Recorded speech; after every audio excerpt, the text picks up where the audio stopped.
जय जय दुर्गा दुर्गति नाशिनी काल विनाशिनी काली जय जय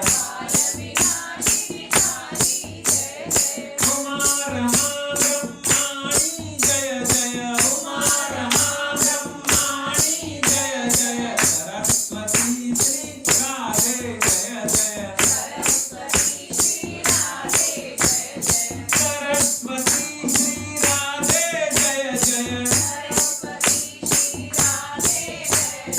सरस्वती श्री राधे जय जय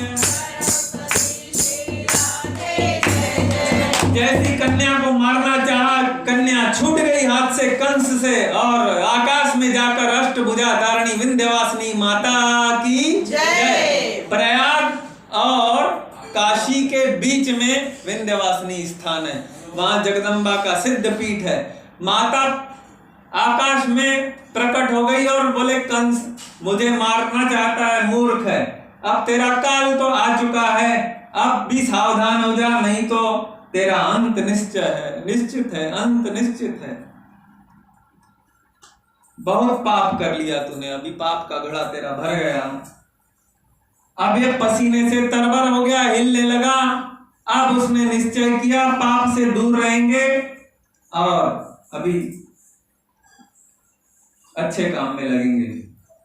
अब थोड़ा प्रयास तो किया पर इसके जैसा।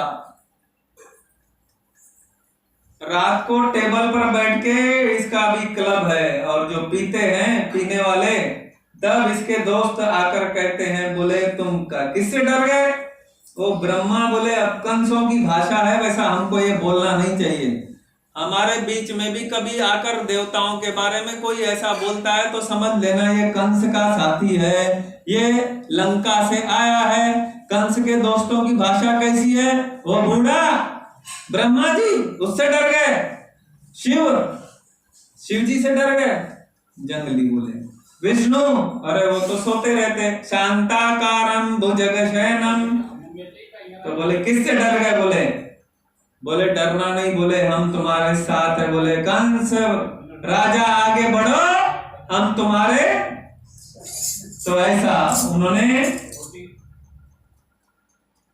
जो निश्चय किया था कंस ने अच्छे बनने का, दोस्त मिले और उसका निश्चय टूट गया, एक ही दिन में टूट गया।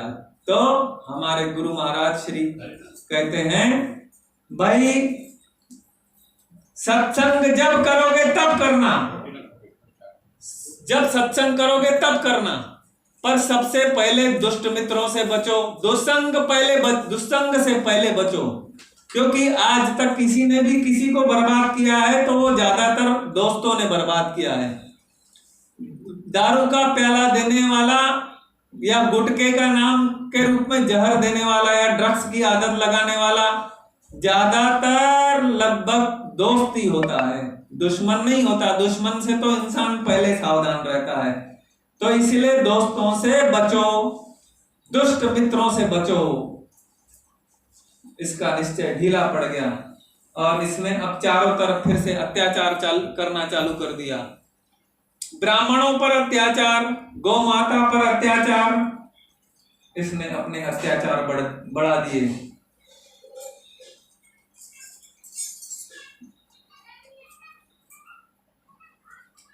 वैसे हमारे सबसे अच्छे मित्र जो होते हैं वो हमारे ग्रंथ होते हैं। किसी भी घर में अगर 50-100 पुस्तकें अच्छी नहीं है तो यह चिंतनीय बात है। वो श्री गुरु महाराज कहते हैं वो अपराधी है जिसके घर में अगर कुछ जीवन गढ़ना है तो पहले ग्रंथ पढ़ो। ये इतनी बड़ी दौलत जो भगवान के रूप में संतों ने हमारे घर तक पहुंचाई है वो हमारे घर में होनी चाहिए। इससे आपकी अगली पीढ़ी का उद्धार हो जाएगा। ये नहीं किया तो आप गुनहगार हो। क्यों? अगली पीढ़ी को अच्छा क्या है बुरा क्या है कौन बताएगा? ये शास्त्रों से मालूम पड़ेगा। रोज सवेरे गीता का पाठ जोर जोर से करो। भगवान की वाणी है, वो सबके कानों पर पड़ेगी। नहीं आता है पहले तो हनुमान चालीसा पढ़ो या कुछ कीर्तन करो। श्री कृष्ण गोविंद हरे मुरारी, हे नाथ नारायण वासुदेव, श्री कृष्ण गोविंद हरे मुरारी, हे नाथ नारायण वासुदेव। राधा राधा कृष्ण राधा, राधा राधा कृष्ण राधा,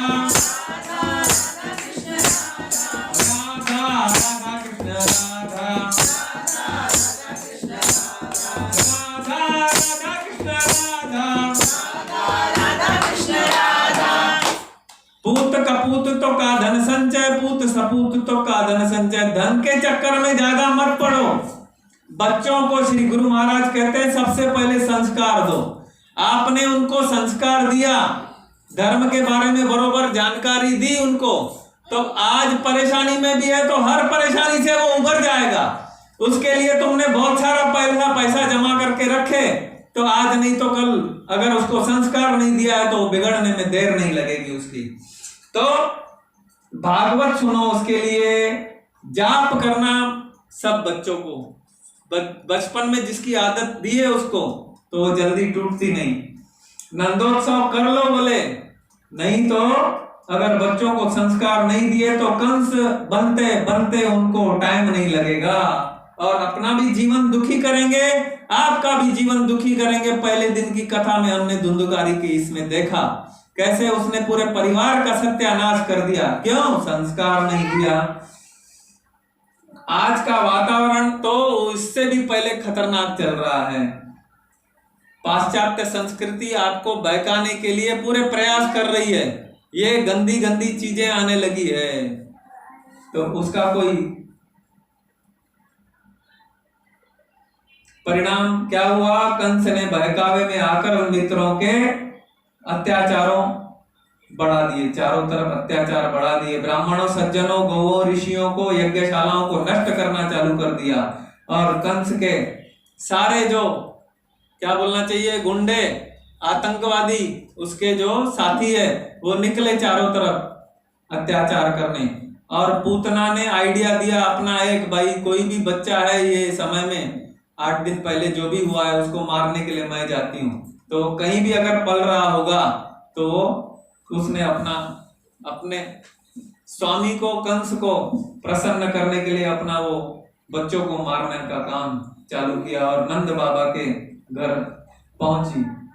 इधर नंद बाबा के घर में सब गांव वाले वहां का टैक्स जमा करते हैं नंद बाबा के घर में, और नंद बाबा जाके कंस को देके आता है गांव का टैक्स। तो कर वो पहुंचे हैं और वहां पर वसुदेव जी कहते हैं मुझे ऐसा लगता है तुम्हारे घर में मुसीबत आने वाली है, तुम जल्दी घर जाओ। सज्जन इंसान जो जुड़ा हुआ है परमात्मा के साथ में, उसको भगवान कैसे न कैसे पहले ही उसको उबार देते हैं, या नहीं तो उसको मालूम पड़ जाता है पहले ही, किसी न किसी प्रकार से उसको भगवान कैसे न कैसे बचाएंगे उसको। उनके पास करोड़ों रास्ते हैं आपको बचाने के लिए। हिरण्याकश्यप ने बोला मैं नीचे नहीं मरूं, ऊपर नहीं मरूं, अंदर नहीं मरूं, बाहर नहीं मरूं, कोई शस्त्र से नहीं मरूं, कोई देवता न मारे, पर भगवान ने उसका सत्यानाश कर दिया। भगवान को सब मालूम है, जैसा उसको मालूम है इसको कैसा खत्म करना, उसी प्रकार हमारा दिमाग कदाचित नहीं चले। ऐसी परेशानी में हम कई बार पड़ चुके हैं और उसका अनुभव भी है, लेकिन हमको ये भी अनुभव है भगवान ने कैसे हमको यहाँ पर उबारा। तो पूतना पहुंची, चारों तरफ उसने अपना वो मिशन चालू किया बच्चों को मारने का। गोकुल में जहां जहां लाला की चर्चा है उस पे गोपियों की एक एक अंग का वर्णन करते हुए गोपियां आनंद से भर जाती है। उसका ये मधुर श्लोक है, मधुराष्टकम। अधरम मधुरम वदनम मधुरम। भगवान श्री कृष्ण के बाल कृष्ण का दर्शन करके गोपियां आनंद से भर जाती है। अब पूतना को लगा भाई यहाँ पर कुछ विशेष है, हो सकता है यही है।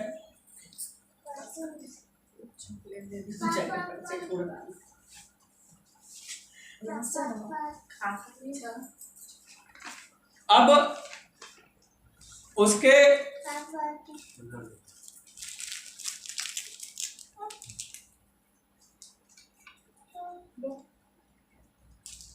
इंप्रेशन से किसी को मना नहीं कर रहा, क्योंकि वहां पर बहुत सारी गांव की सब दर्शन करने आती है कृष्ण का।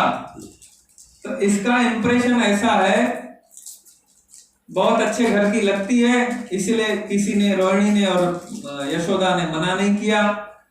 और इसने बहाने से जब बोले मौका ढूंढने लगी, पूतना मौका ढूंढ रही है, इतने में लाला ने उसको, कृष्ण ने मौका दे दिया, रोना चालू कर दिया और उसके हाथ में ही है, तो बोले मैं इसको पिलाती हूं, ऐसा बोला।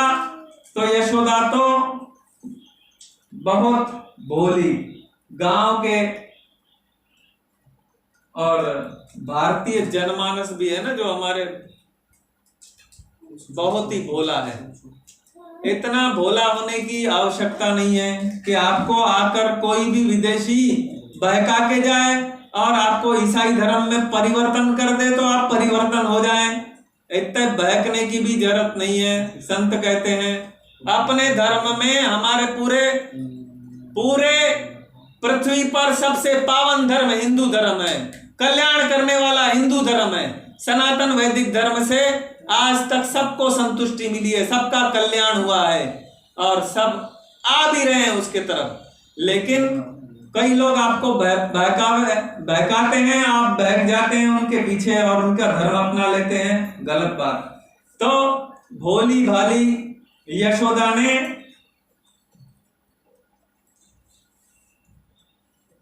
पूतना पर ध्यान नहीं दिया। अब वो लेकर उसको पिलाने लगती है। लाला ने आंख बंद कर ली, आंख बंद कर ली तो इसके बहुत कारण बताए, पर पहला ही कारण, एक ही कारण देखेंगे और आगे चलते हैं। मां के रूप में आई है तू और छोटे बच्चों को मारने का काम किया है। भगवान ने उसको प्राण हर लिए और जैसे उसके प्राण हर लिए तो उसने अपना रूप प्रकट किया। इतना बड़ा उसका राक्षसी का रूप था और चारों तरफ पहले तो आकर गोपियों ने सब, यशोदा इत्यादि ने लाला को लिया, कहीं चोट तो नहीं लगी। बच्चे को सकुशल देखकर सबको थोड़ा अच्छा लगा और बाद में उन्होंने क्या किया कि ऐसी राक्षसी का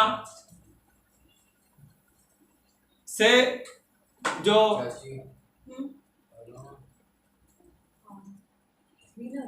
तो अब बोले इसकी नजर उतारना पड़ेगा, लाला की नजर उतारना पड़ेगा। और गोमूत्र से, गोबर से लाला की नजर उतारने लगे। ये बिल्कुल सही है। क्यों? क्योंकि विष का प्रयोग हुआ है, विष का प्रयोग हुआ है। आज भी आपके भोजन में चारों तरफ से विष आ रहा है, तो इसीलिए, और वो विष को खत्म करने के लिए गोमूत्र और गोबर जैसी कोई चीज नहीं है, बाकी दवाई नहीं है। आप गोबर खाद का अन्न बंद हो चुका है सभी जगह। कितनी गैया, देसी गैया माता का गोबर ही खेती में अगर डाला जाएगा तो पवित्र अन्न होगा। आज भी बहुत बड़े जानकार जो आयुर्वेद से और संत लोग जो जुड़े हुए हैं, जिनके घर में गोमाता है, वो अपने लिए भी अन्न अगर निर्माण करते हैं तो वो वहां पर केमिकल वाली खाद नहीं डालते, वहां पर देसी गाय को छोड़ते हैं, वहां पर देसी गाय का गोबर, और वो अन्न खाते हैं। उनकी शक्ति अलग रहती है, उन्होंने अनुभव किया, वो अन्न अपना खुद निर्माण करते हैं। तो जिसको सुविधा है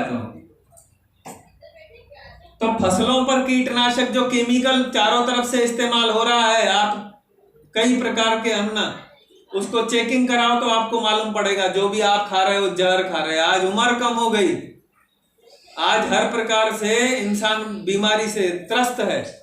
पहले इतनी उम्र होने के बाद भी, अभी हमने उत्तराखंड में गए तो देखे भाई 90-90 साल के बिल्कुल स्वस्थ इंसान, वहां पर वायु अच्छी, पानी अच्छा और वहां की वातावरण बहुत अच्छा, बहुत। तो ये हमारे केमिकल पूरे के पेट में पहुंचते हैं और प्रभाव दिखाएंगे, पर इसका दुष्प्रभाव जो है वो गौमूत्र से ही नष्ट होता है। हमारे श्री गुरु महाराज की एक आंख में परेशानी आ गई। पूना के बड़े डॉक्टर ने कहा इसको ऑपरेशन के बाद भी 80% ठीक होगी। 1 महीने का समय लिए, देसी गाय के, बाजार का नहीं, जिसके घर में सिर्फ देसी गाय है उसका गाय का घी आंख में इस्तेमाल किए, पूरी आंख 100% ठीक हो गई 1 महीने में। तो ये है, उसको देवता क्यों कहा गया है, गौ माता को, उसमें वैसी शक्तियां परमात्मा ने डाली हुई है। तो अब क्या हुआ,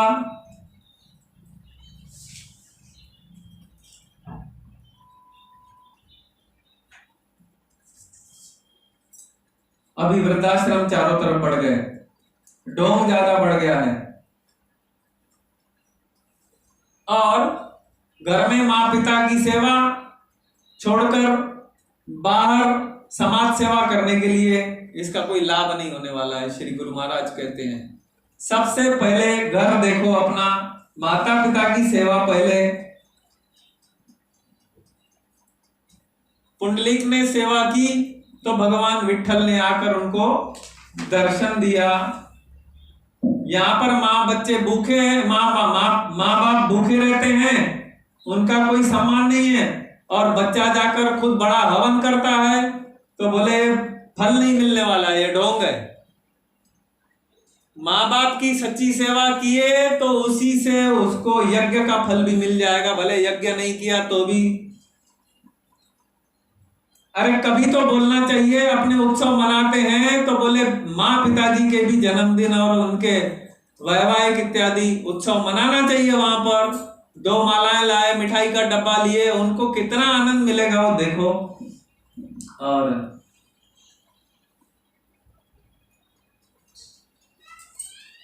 फिर कृष्ण 3 महीने के हुए, जन्मोत्सव की पूजा यशोदा माँ ने की, यश नंद भवन के पीछे उनको सुला दिया।